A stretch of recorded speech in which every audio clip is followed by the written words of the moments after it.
So Greg wants to know, once you've actually worked out a price for buying a business, how do you then break down that price amongst the different things that you're buying? Or what we like to call a price allocation.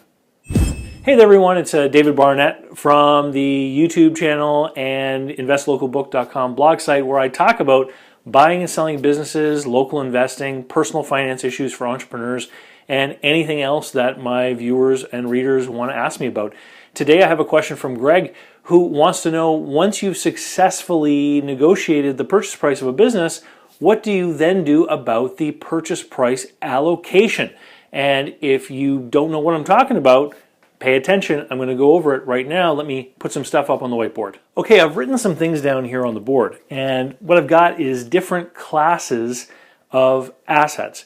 When you buy the assets of a business, you're buying stuff, whether or not that stuff is tangible or intangible. So for example, things like inventory, that's tangible, equipment, vehicles, etc.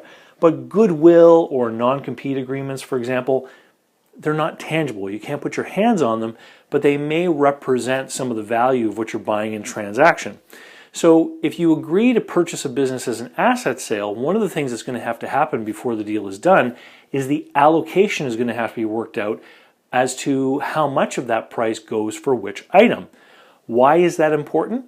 Well, from the seller's point of view, and don't forget, in an asset transaction, the seller is often going to be the corporation that currently runs the business, is going to be selling these things to you as a buyer, either to your corporation or to you personally. You should watch my video on asset versus share deals if you're not quite sure what I'm talking about. I'll put a link down below in the show notes. So the reason why asset allocation is important is, from the buyer and seller's point of view, different classes of assets are going to be treated differently for tax purposes. So let's use an example. Let's say that we agree that we're going to buy this business for $1 million. And on the balance sheet, the equipment is worth $200,000.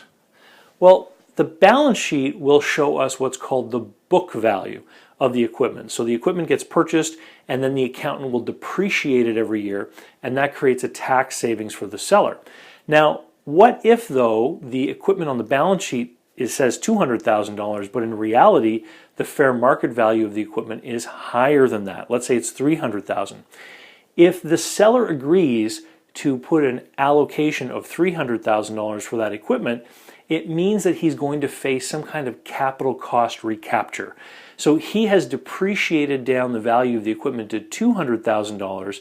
It may actually be worth $300,000. There's no issue about, tax evasion or anything like that. But if he sells those goods for $300,000, what he's effectively done is he's got a capital gain.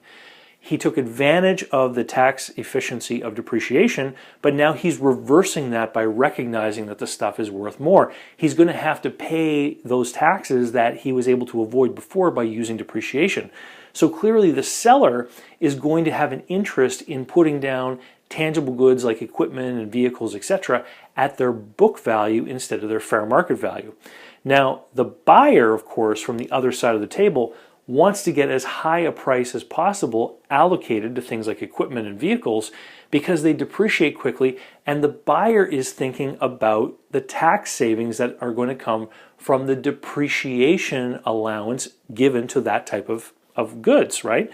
So I've often seen in my brokerage career where people have come to an agreement on the price, and then negotiations have broken down when they start to get down to the nitty-gritty about how they're going to allocate that price. Different places around the world treat different classes of asset differently. So for example, in the United States, there will often be a price allocation to the non-compete agreement, whereas that's much more rare to see in Canada, although the rules may be changing soon. Things like goodwill would be treated differently as far as capital gain in some countries than in others.